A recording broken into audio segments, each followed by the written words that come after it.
I mean, it's also really important to We should email. Use their phone to set the URL, like kind of custom stuff. Like that, you might be better off. They do.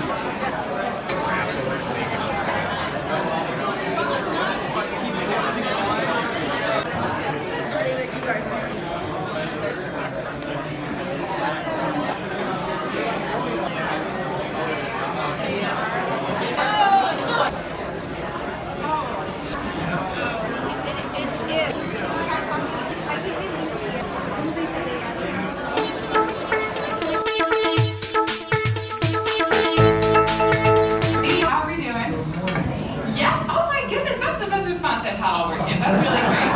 This room is special, I can tell. All right, up next we have Scott Wyden Kivowitz, and Scott is the Chief Community Officer at Imagely, a father, blogger, photographer, and educator. Scott is born and raised in New Jersey, and he enjoys the comfort of hiking clothes even when not hiking. He is the author of multiple photography books, and he often educates photographers about WordPress through his blog and the Imagely blog. Everybody, please join me in thanking Scott for coming to see us today and give him a warm round of applause for podcasting in 3, 2, 1, action. That was good enthusiasm with that part.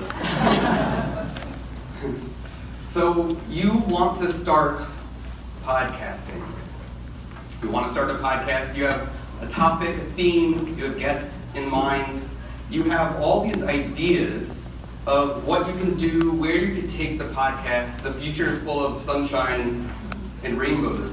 You've got a budget, whether big, small, but most likely small for most podcasts starting out. The CEO of Imagely gave me about $150 budget when I started, because we weren't sure how well it can do. So basically covered the microphone and I used free software. But you're stuck because you have no idea what to do, no clue what equipment to use, what software to use, how to record, edit, or publish.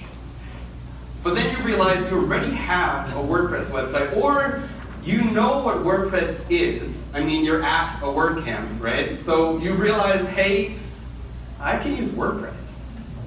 So raise your hand if you're in this boat right now. You might be in this boat, or if you're thinking about launching a podcast, raise your hands. Wow. Okay, so I'd like to ask 3 people to raise their hands, stand up, share what the topic of your podcast might be. Anyone want to volunteer themselves? You don't have to stand up if you don't. I have a political podcast. I'd like to give my opinion on different events that are happening in college and have visitors come in. Nice. Anyone else? I was thinking of opening up a podcast called Coders Uncensored. So talk as coders, but no filters. Nice. Talk about how much coffee is being. Exactly. Yeah. Anyone else? Drug addiction education. Interesting. So 3 different subjects. As you can see, just like a blog or whatever, there's so many topics for a podcast. So I've been in the same boat.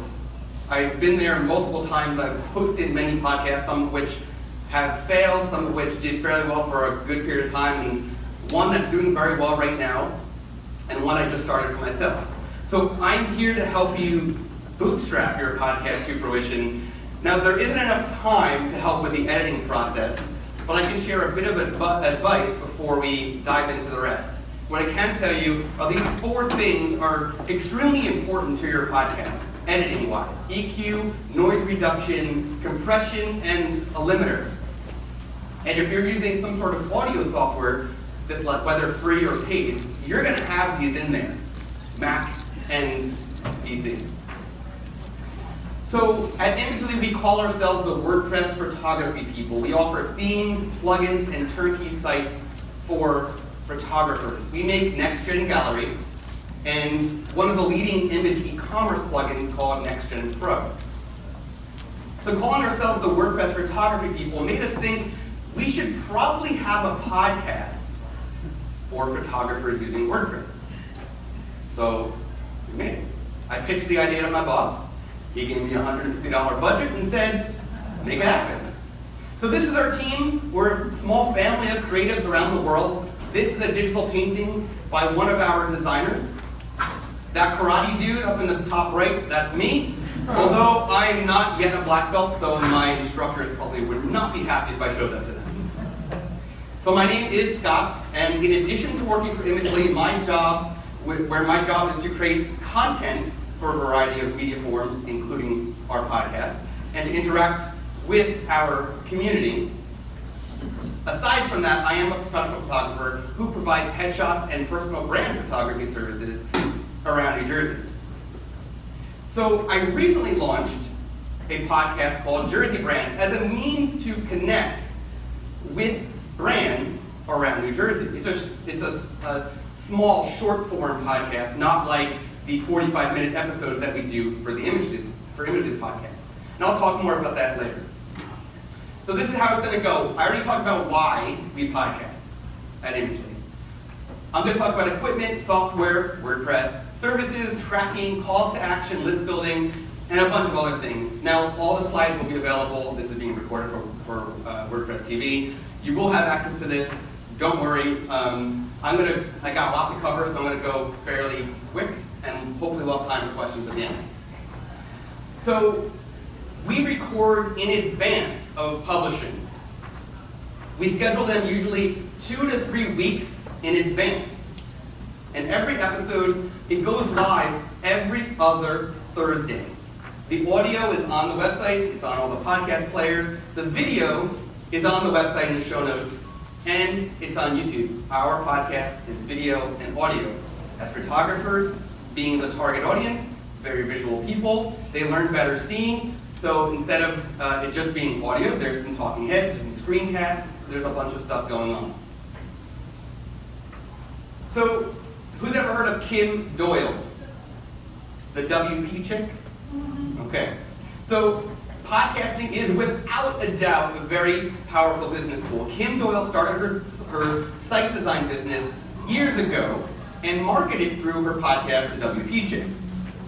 She has since grown beyond just WordPress and teaches content creation in general, no matter of the platform.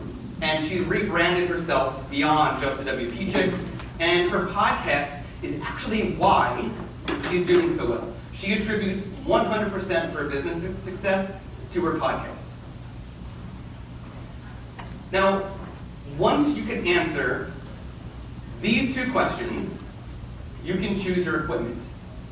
What is your budget? And is your podcast audio or video? Is anybody considering video podcasting? Wow, all right. So, lots to choose from. Now, for audio, the de facto mic brand for budget-oriented podcasts is Blue. Blue was recently acquired by Logitech about 3 months ago, I think. And the Blue Yeti, which is a USB mic. It's a fantastic microphone with really high quality voice capabilities, and is budget friendly. And Blue recently announced the Yeti Caster. Now there's the Yeti and the Yeti Caster. The Yeti Caster, the only difference is that it's black. That's it. However, the Yeti Caster comes with a boom arm, and it comes with the shock mount in a bundle. So the microphone itself is no different besides the color, but it's coming with matching colored accessories that you might want anyway. And it's only, right now, $200. So if you don't have audio yet, if you don't have a microphone, if you have a $200 budget, this is what I recommend. If you've got a higher budget, I've got some other advice for you. So you want to make sure you use the mic in a cardioid pattern for the best possible audio quality. For this mic specifically, every mic is going to be different. You also want to make sure you talk to the correct part of the microphone. I can't tell you how often I see people talking to the wrong part of the microphone, and they wonder why it doesn't sound so good. So on the Blue mic, the right place to talk, on the Yeti that is, the right place to talk at the microphone is the front of the mic, which is where the Blue logo is. It might look funny, when you think normally you're talking with a handheld microphone right on the tip, right there. Not with the Yeti. If you're in a room where it's not soundproofed or sound dampened, then I suggest finding ways to do so, like hanging blankets on the walls or blackout drapes. Even pillows on the floor can serve as sound dampeners. All things that you might already have or can get access to for extremely cheap. Acoustic foam is great for those with a higher budget. It adds up, and it adds up fast. So if you have a higher budget, go for the acoustic foam. One of the cool things about acoustic foam is you can actually hide it behind artwork. So if you want to hang artwork wherever you're recording, you can print some canvases of your artwork, you can have some paintings, and you can actually stick the acoustic foam behind it. That's my daughter singing and dancing in a very busy mall. So if you want to talk about echo and reverb,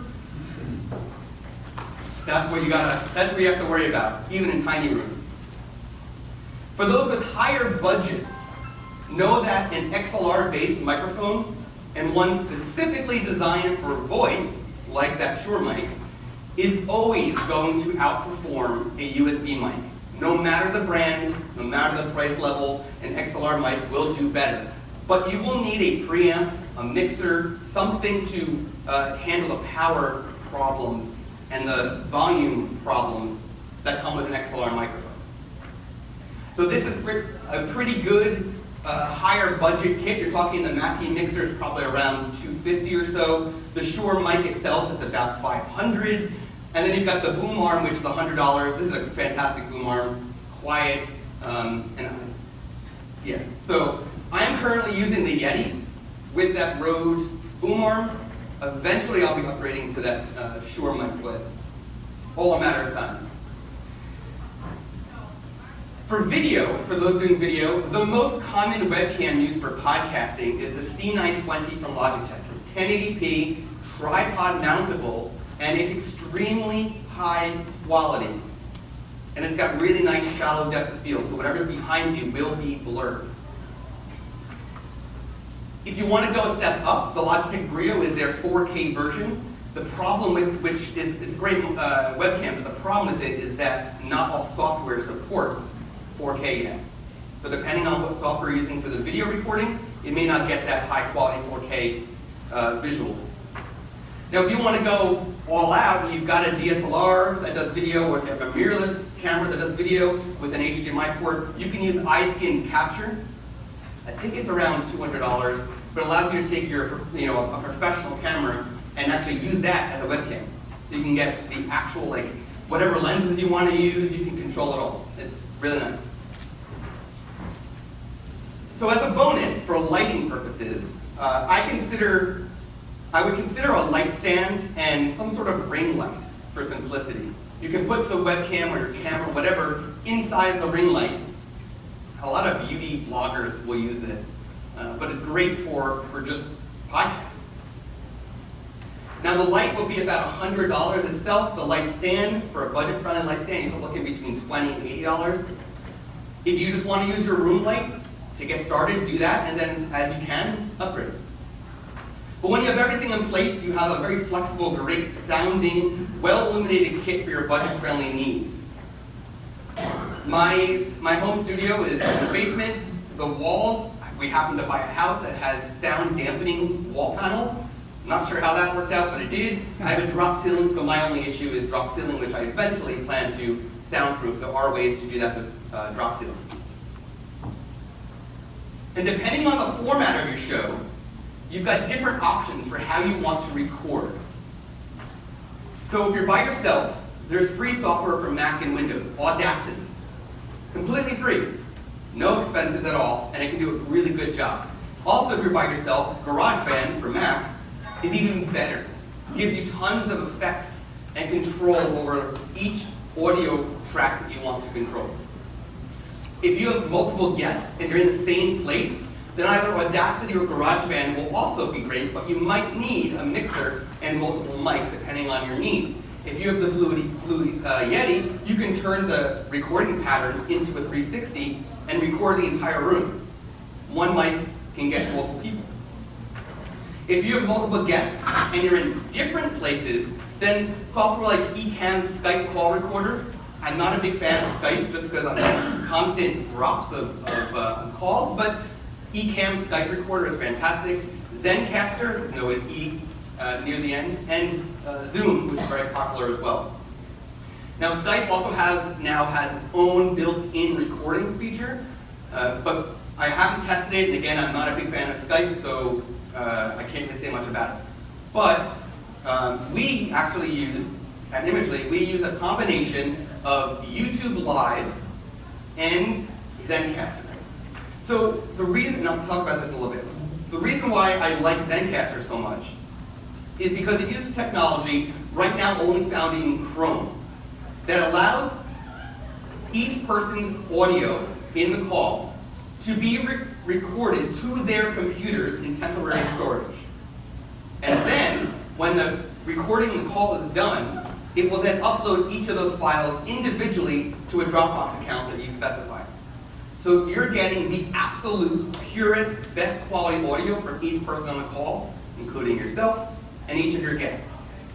And Zencastr is free, but it does have some paid upgrades, like post-production, right inside of the software. It starts at $18 a month for anybody who wants to upgrade and have like unlimited amount of guests.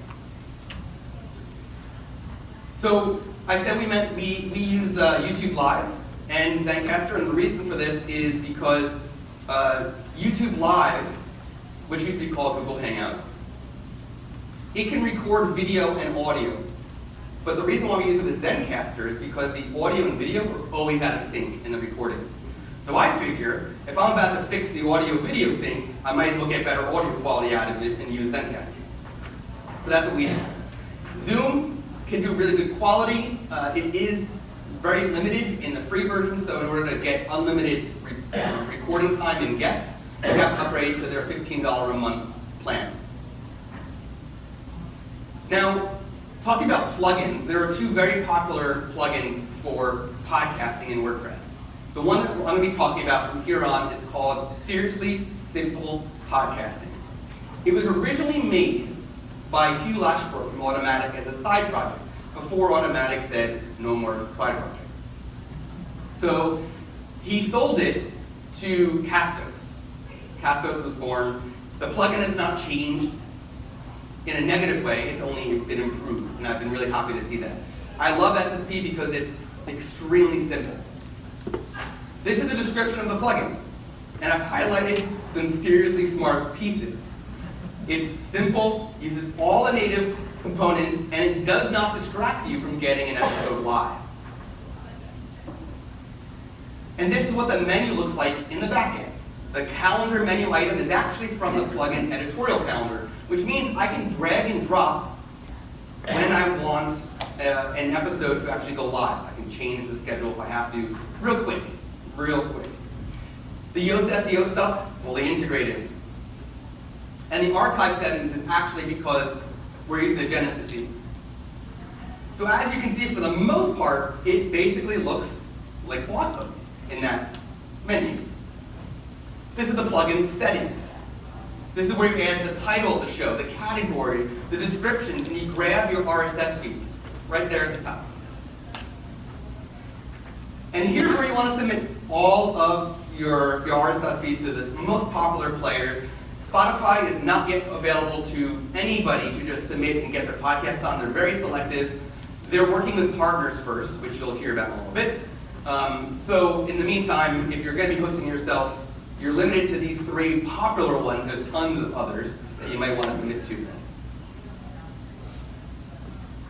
If you're planning on using Castos for hosting the files, then this is actually where you would add the API. They make it really easy, and we'll talk more about why you might want to do that later.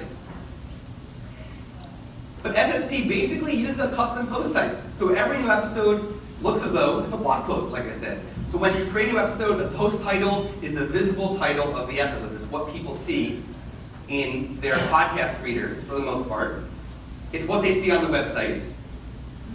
This is shown on all podcasting platforms except Apple Podcasts, because Apple likes to complicate things. So the editor area is actually where you add show notes. other information you want visible on each episode. You can add images, videos, whatever. Those probably won't show up in the podcast players, but it will show up on the website, which is always a good thing. Then the podcast meta box is where you actually specify a lot of episode information, whether it's audio or video, whether it's a shorter or a full episode, when it was recorded, and specify Apple podcast items. Because, like I just said, Apple likes to complicate things. They recently started requiring titles to not have episode numbers. So they're showing it in a different way. So, because of that, there's now a meta box where you can put any Apple-specific items, and then the RSS feed tells Apple what episode number it is and all of that fun stuff. The plugin will automatically determine the duration and the file size of the episode. Be calculated automatically, so you don't have to fill it in manually. Saves a little bit of time. You can store the media file on your server, wherever you're hosting. You can use another server choice like Amazon S3. You can use Casto System and their CDN. You can just paste the link from wherever the MP3 file is living, and it'll grab it. Or video file if you're doing a video podcast. And this is how we structure our episode. The post title, like I said, is the episode title. The featured image is the episode image. We include a bio of the guest, what we discussed, where to find the guest, and even links to other places that were mentioned. And if you notice at the top right, there's episode stats. So there's a little widget that will show you briefly how many plays that this episode has had. Now this is a screenshot from before the episode went live. That's why there's no stats shown. This is the meta box of the episode. You can see it's got the duration, everything in there, when it was recorded, all that stuff. We don't use iTunes seasons, so I just leave that blank. And this is what it looks like on the front end. Got the player, download the file, open a new window, all that stuff is all there, and it just looks clean and simple. And this is the extensions section of Seriously Simple Podcasting. Now, podcast hosting, the first extension you see there, is not actually an extension. It was kind of a weird placement for it. That's actually where you go and buy their service and grab their APIs. You're not actually installing an extension because they built it into the plugin itself. But I do highly recommend installing 2 extensions. Seriously Simple Stats is really good because now you'll get some stats about your episodes, how your podcast is doing. And Seriously Simple Genesis support if you're using the Genesis theme. Now, if you have multiple hosts that rotate on a regular basis, and a podcast like, anybody listen to WP Roundtable? No? One? Okay. So there's some podcasts that have the same hosts, but not always on every single episode. But the hosts are always the same people on the show. And that's where basically it adds a taxonomy where you can say, you know, John is a host, and Jim is a host, and Jane is a host, and then with each episode you can pick which hosts were actually on this episode. I do not recommend using the Seriously Simple Transcripts extension only because it just creates a download link for the text file. I'll have a better idea for you in a little bit of what you can do with the transcripts. Now, if you're hosted by a shared server, I do not recommend to use your host for your episode files. It's just, you're asking for trouble. You're asking for your site to go down. If your podcast starts getting busy, that's going to be a lot of traffic to a shared host that may not be able to handle it. But if you're on a cloud host, a VPS host, a dedicated server, you should have more than enough bandwidth to handle it. But ensure that your upload limits are higher than your file size of your typical episode. MP3s are usually 1 megabyte per minute. So if your episode is 16 minutes, your MP3s will be roughly 60 megabytes. So our upload limit, because ours are typically 45 minutes, our upload limit is 100 megabytes. I don't have to worry about going a little over 45 minutes. Now, if you're using your own website to host your files, there's no additional hosting cost for you. You're already paying for hosting. You're good. You don't have to pay for additional stuff. You might increase your storage depending on who you're hosting with and what plans you're on and things like that. And if you're using Seriously Simple Podcasting and you want to start going to an external host, that's where Castos comes in handy. Like I said, the integration is seamless. Castos has some bonus features like automated publishing to your YouTube channel with a cool visual element. Things that I'm doing manually using a service, they're automating for you, saving you some time. Castos starts at $15 a month. I haven't used it because we have a dedicated server and we just host everything ourselves. But you never know. At some point we might have to go to an external service. Now, if you want something really future thinking for external hosting, something way ahead of the curve and just overall awesome, then consider Transistor FM. It's already used by Kickstarter and Cards Against Humanity, and it's actually made by Cards Against Humanity. It offers direct publishing to Spotify. They're one of the Spotify partners. So if you create your podcast on Transistor, it's going on Apple, it's going on Google, it's going on Stitcher, it's going on Spotify already. Transistor starts at $16 a month. You can host unlimited podcasts for the one price point. Now, Anchor is what I use for my short form podcast that I just started. It's a good option for shorter podcasts. I wouldn't recommend it for long episodes. It's great for those who need something on the go with no overhead at all. But it has some downsides, like the inability to really integrate with WordPress in any way. It does give you an embed player, so you have that advantage. You can embed it on your site. And it distributes your show for you to all the different platforms, including Spotify. Now, one of the cool things is that with Anchor, when you post a new episode, you can literally record a new episode by picking up your phone and talking to it like you're on a phone call. And they have some intense algorithms that will actually clean up your audio to make it sound more professional. I don't know how they do it, but they do it, and they do it in real time. So at the moment you stop recording, you sound better. I don't get it. So I'm using it to host my Jersey Brands podcast. I have 4 episodes published as of today, but my plan is to publish a new blog post with each episode that goes live. And that's going to help me reach more brands for my photography business. And I can do this, the most recent episode I did on a rainy day when I was out and about, and I just did it on the fly. Now, both Castos and Transistor FM have one-click conversions to their platform. So if you want to start hosting and hosting yourself and then transition down the road, you can do that with one click, which is a really nice thing. Now, obviously, if you're using SSP, going to Castos is a big advantage because it's so deeply integrated. But if you're going to something like Transistor or somewhere else, you're going to have some more work to do. But if you're hosting it yourself and you're using SSP and it's stats extension, then you're going to get some very useful stats based on the RSS feed activity. These stats are for all episodes and individual episodes. You can look at it both ways. You can get an overview of how you're doing in a given week compared to previous weeks. You can see spikes related to publishing dates. You can see where people are listening from, like what apps and services people are listening from. I use Pocket Cast on my iPhone and on my computer. Unfortunately, it doesn't see that, so it falls under other. Not Pocket Cast, Downcast, sorry. I use Downcast. But it's starting to aggregate from a lot, and eventually we'll start seeing Spotify show up there and things like that, whatever it starts tracking.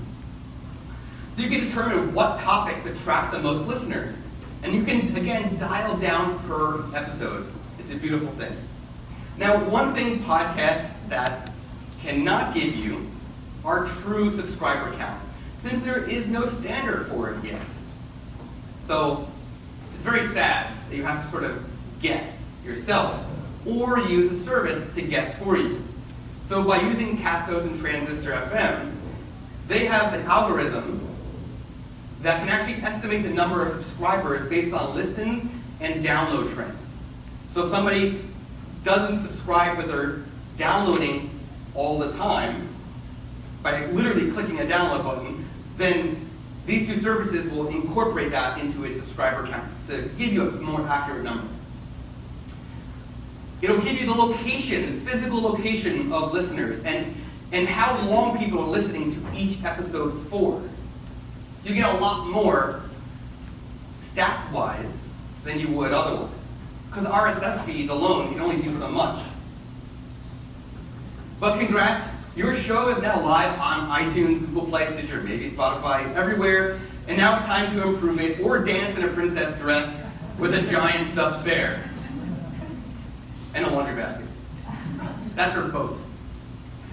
So now let's talk about calls to actions, list building, things that you would do to get people to subscribe, engage, and leave reviews. On the left, you see the player of our episode. You'll see that it even has our branding. It has the ability to download, to subscribe on the different channels.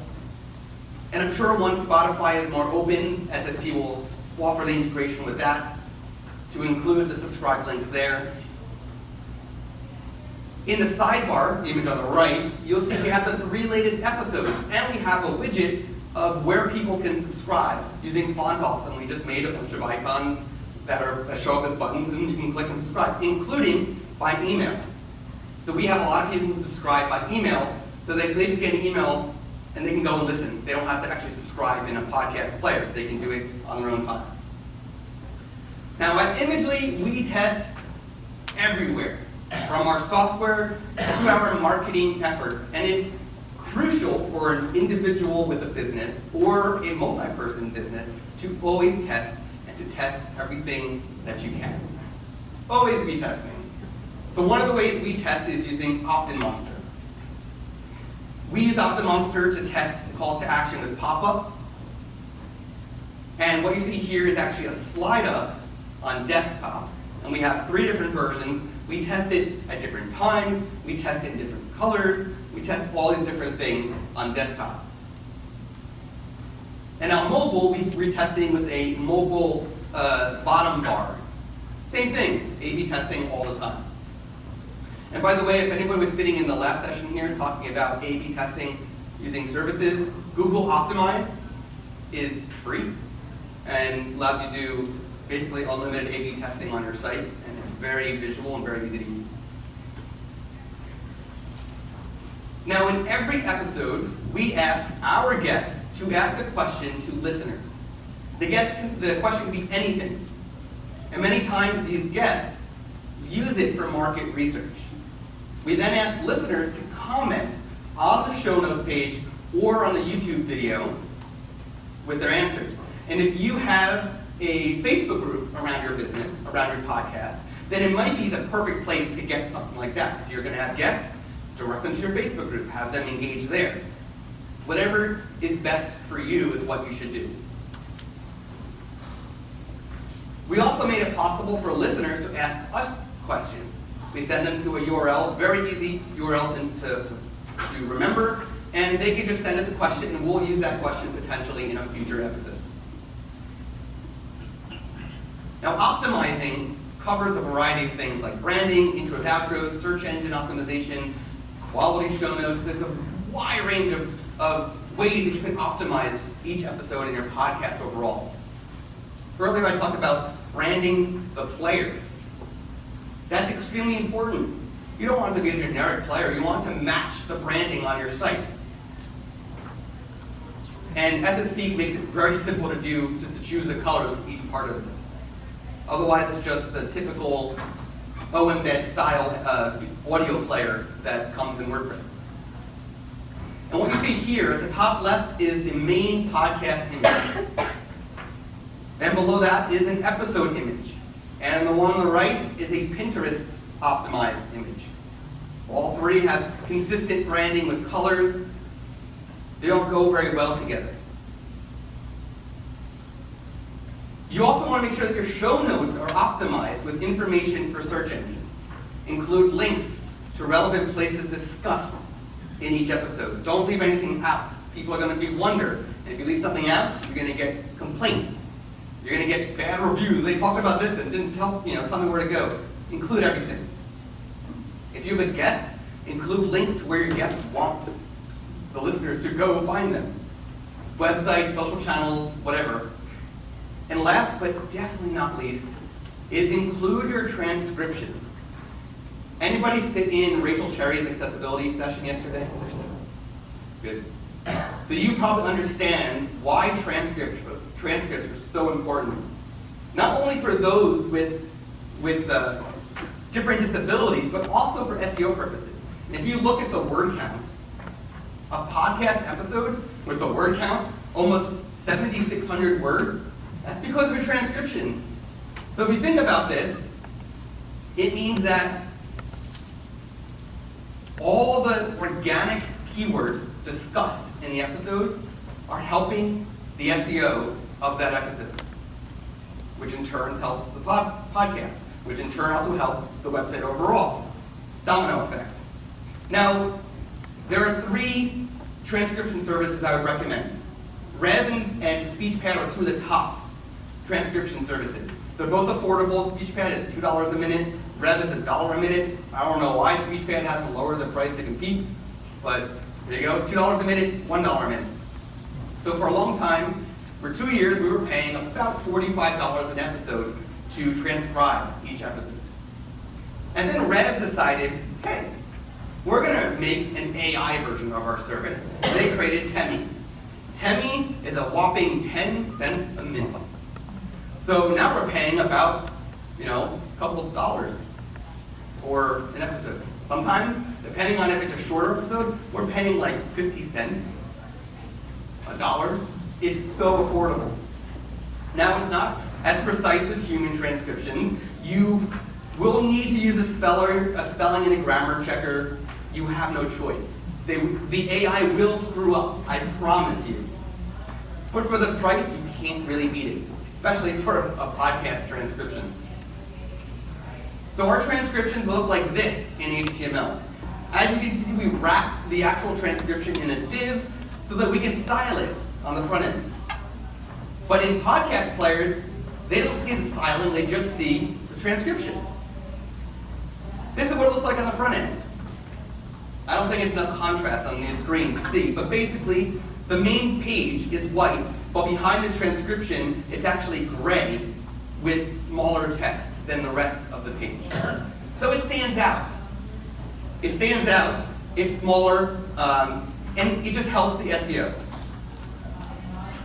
Now, since officially switching to Temi, this is the introduction that we use, which lightens the fact that we're using AI-based transcriptions. So let's quickly go through marketing. We have a few minutes left. We're going to talk about emails. We send out an email using MailChimp the night an episode airs, and we do this because for Apple Podcast rankings and for YouTube rankings, the more listens and views your episode can get the day that your episode airs, the better it will do overall. We post teasers on Instagram TV, Instagram Stories, Instagram, Pinterest, Facebook, and so on. Plus the YouTube videos are their own form of social media. And a lot of our social media posts are done using the service Buffer and the premium plugin WP to Buffer Pro. We automatically publish everything we can, and then we manually publish everything we can't. And on Instagram, we highlight each episode in a story highlight on our profile. This is an Instagram story. It's a 1-minute teaser, which we use on Instagram TV, and then we splice it into 15-second pieces for Instagram stories. This is a Facebook playlist, just like YouTube has video playlists, Facebook does as well. We do 1-minute teasers there. We have a Pinterest board of every single episode. We also share it to industry boards. We have a Facebook post where we tag our guests, and we advertise that. This is a tweet reminder that goes out right before the next episode. But we do not ask our guests to promote the podcast to respect their time. We will provide them with the graphics, though. But if you think your guest is interested in promoting the podcast where they appeared, then this is a great plugin to consider recommending to them. Now, we make our teasers using Photoshop. We use ScreenFlow for the video teasers, and Headliner app is where I manually create the AV teasers, which Cascos will automatically send will do for you. I use Headliner app, which is free right now to use. So asking for reviews on your podcast is okay. You can put in calls to actions in each episode, in your outros, and social media and emails. It's okay to ask, but no, you might get reviews you don't like. And this is where having thick skin comes into mind and the mindset to adapt to requests. 2 final tips, and hopefully I have time for a question or two. If you don't feel confident that you can produce a polished intro and outro, hire someone to do it. We hired John Mellet, who created the intros for Pat Flynn and Amy Porterfield. He was crazy affordable. I was shocked.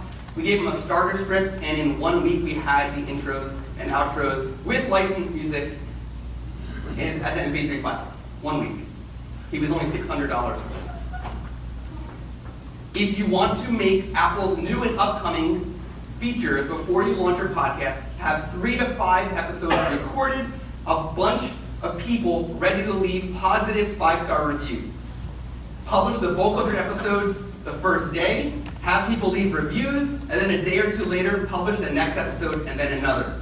This will get the attention of the podcast, the Apple Podcast algorithm, and with this approach, our podcast made new and noteworthy in all of its categories. And 1 more tip, so there's actually 3. If your podcast will be video, check out Wording Fame. It's really the best tool for YouTube growth, and it's the absolute best platform-specific keyword research tool I've ever seen. So thank you for listening. I hope I have time for a question or 2. Yes?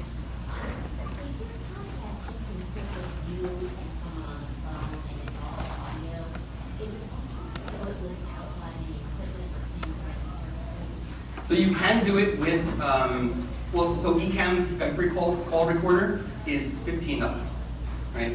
I haven't tried Skype's built-in one, but that's free. You can just use headphones and the Apple headphones or anything. To get started, just do whatever you can, what's in the budget, and then you improve from there. If it starts making you money, start getting better equipment. It's perfectly fine. People do it all the time. There's a very popular podcast that's a woman who teaches other women business owners about business marketing, and she started literally recording in her bathroom using headphones, and now she's starting to do better. And her podcast is top of the business category. So, yes? 2 things. MailChimp will allow you to embed a file. You actually use MailChimp for your podcast? We do use MailChimp to send the podcast episodes through an RSS email, but we don't embed the actual episode. We link back to the page of the episode, and we link to iTunes and Stitcher and all those different places. Well, they'll let you load the file. Yeah, you could include an MP3, but then your email is going to be giant, or you might hit some spam blockers depending on the platform. No, it just has to link to the MailChimp server. Right, but it might still hit some spam blockers. Secondly, is Vimeo about Vimeo? Yeah. It's fantastic for, so I use Vimeo only for private video content. Because otherwise, if you want public content, the number 2 search engine in the world is YouTube. If you want public content, go where people are. use both? You can. Yeah, there's no harm if you want to use both. As long as you're not doing, trying to rank both equally, because now you might have duplicate content issues between those and your own site. But How do you make money with the show? so at Imagely, we don't advertise our we don't accept ads. We're just trying to teach the photographers. So what we have found, without pitching our product, is people are buying and saying, hey, I listened to this episode, and I just bought your software. So we know it's working, but we don't have numbers. You can accept ads. You can have company say, hey, your topic and our business, go well together. So you can, they say, for $100 an episode, I'll talk about your brand in each episode. We're unfortunately out of time right now, but can we give Scott a round of applause for a wonderful